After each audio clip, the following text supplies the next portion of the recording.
하나님의 말씀은 역대하 21장 1절에서 22장 9절까지 말씀입니다. 오늘 말씀은 여호사밧 왕이 죽고 그 아들 여호람이 왕이 되고 또 여호람 다음에 그의 아들 아하시야가 또 왕이 되는 그런 이야기입니다. 크게 우리가 두 가지 말씀만 생각해 보죠. 첫 번째로 나의 뒷모습을 생각하자. 나의 뒷모습.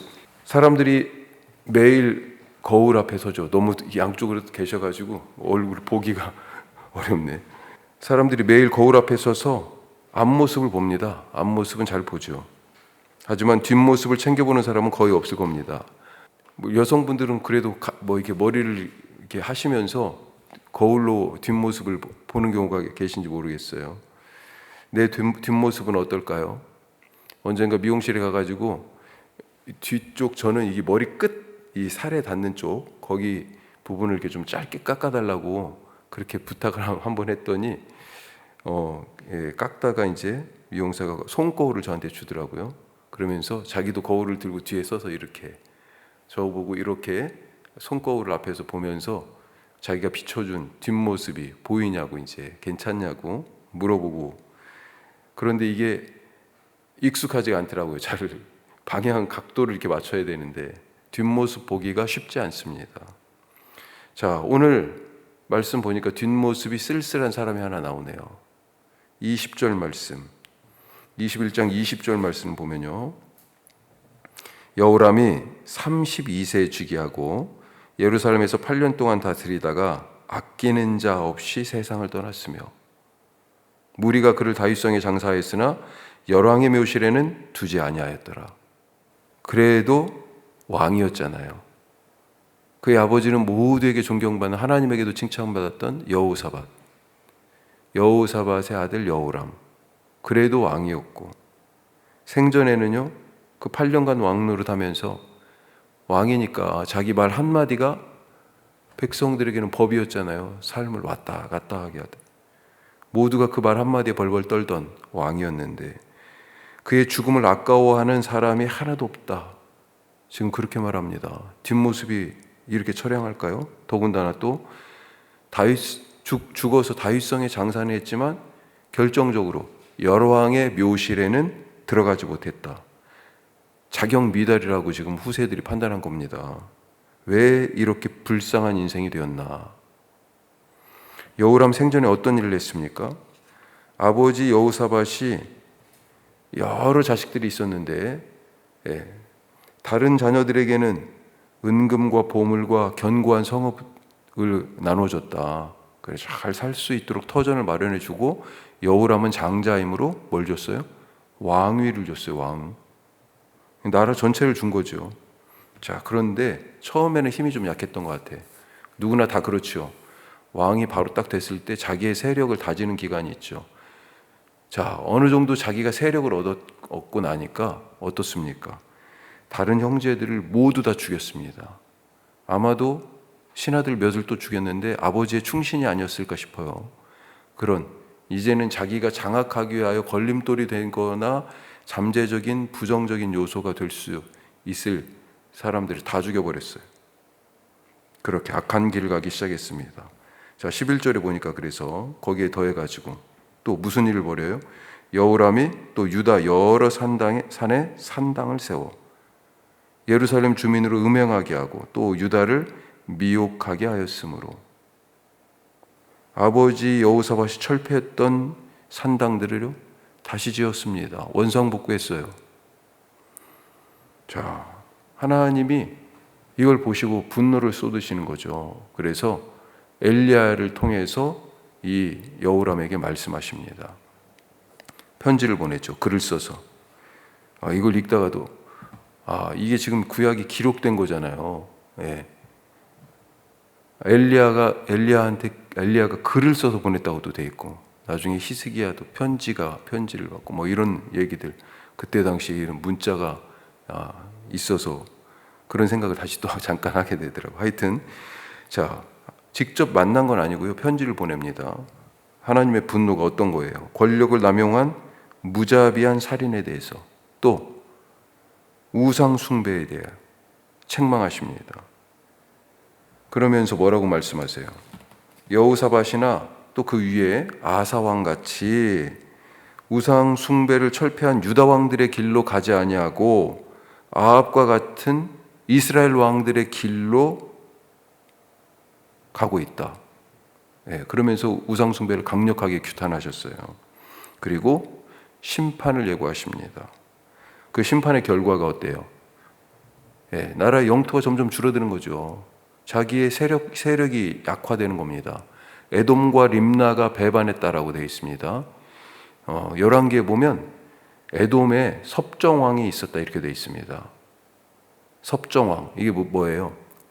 실제 왕, 그러니까 가짜 왕, 바지사장, 바지왕을 세워놓고 실제는 누가 다스렸어요? 유다가 다스렸다는 거예요. 다른 나라들하고 좀 달랐다. 에돔은 완전히 유다의 식민지였다. 이렇게 생각하시면 되겠어요.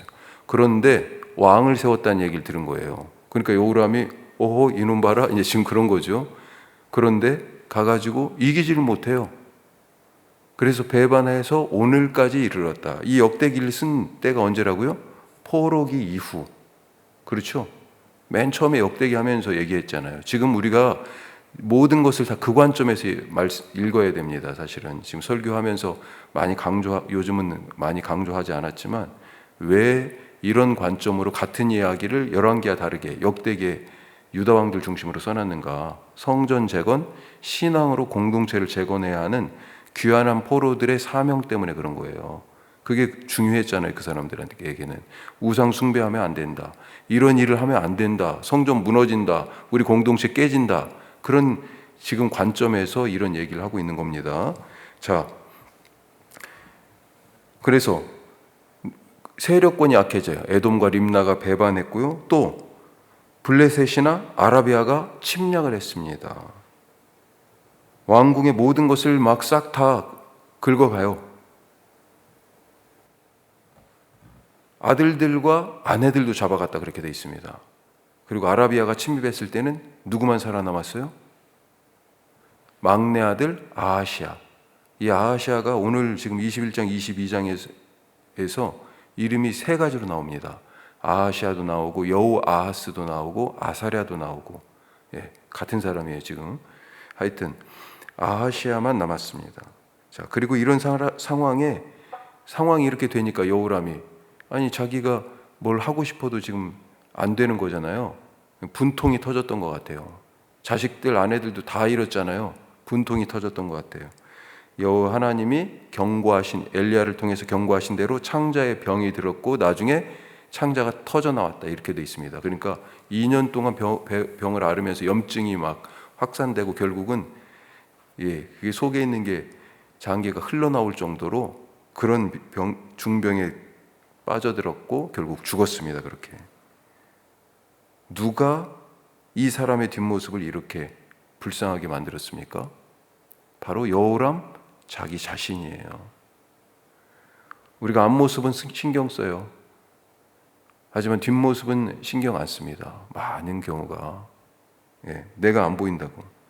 뒷모습이 아름다운 사람이 진짜 멋있는 사람 아닐까요? 우리가 오늘 그런 하루 살아갈 수 있기를 바랍니다. 자, 두 번째로 미련하게 반복하지 말라. 미련하게 같은 죄를 반복하지 말자.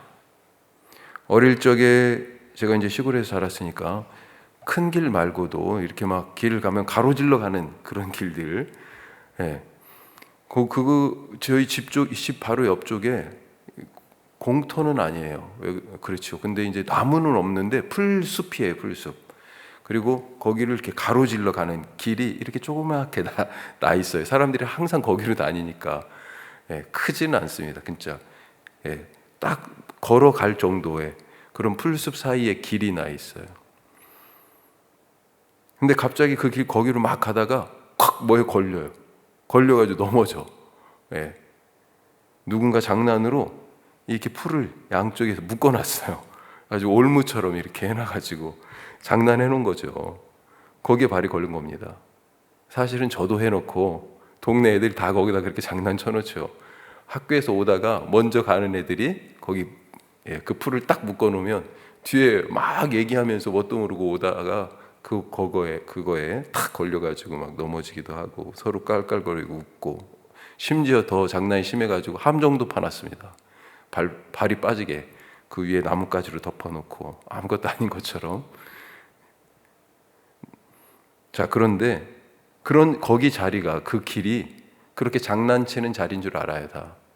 올무가 있고, 풀로 만든 올무, 그 얼마 되지 않는 조그마한 발 하나 빠질 만한 함정, 뭐 이런 거 파놓는 거죠. 이번에 빠졌어요. 걸렸어요.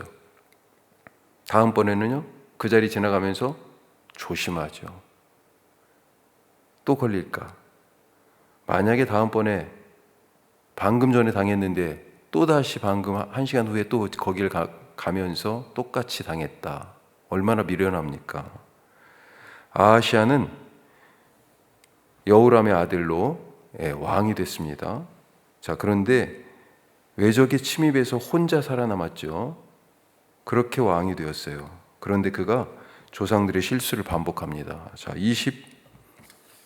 22장으로 와서 3절 앞에 어떻게 되어 있습니까? 아하시아도 어느 길로 갔어요? 유다 왕인데 북이스라엘의 아합의 집의 길로 행하였다. 누가 이 길로 갔습니까?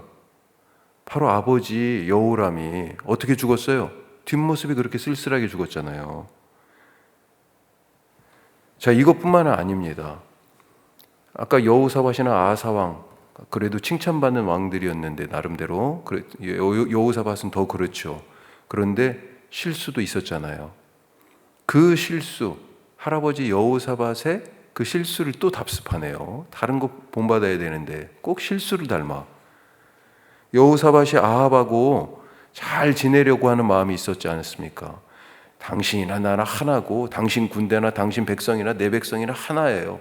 이렇게까지 얘기하면서 길르앗 나못을 정벌하러 가자. 그러니까 같이 갔어요. 그리고 그것 때문에 하나님께 크게 책망도 받았고 아합은 그 일로 죽었습니다.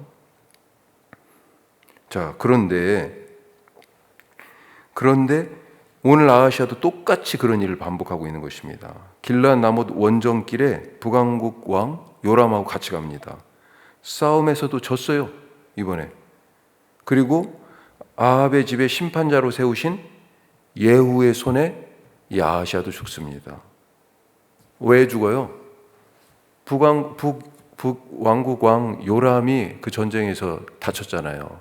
그래서 사마리아로 문병 갔다가 예후의 예후가 반란을 일으켜서 그 예후의 손에 의해서 죽임을 당해요. 아버지 여호람의 죄, 할아버지 여호사밧의 실수들, 이런 것들을 지금 다 보고도 그 죄를 반복하고 있습니다.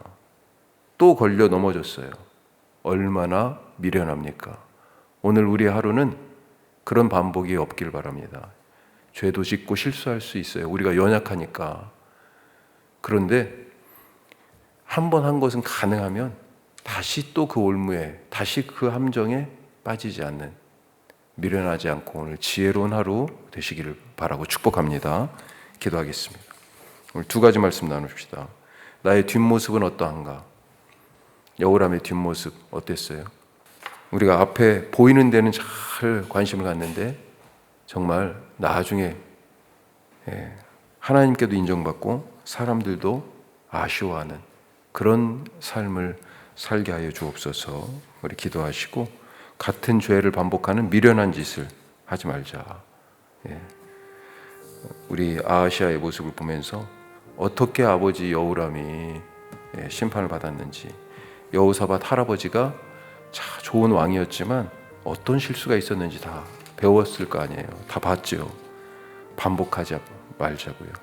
주님, 우리의 죄에 반복하지 않게 하여 주옵소서.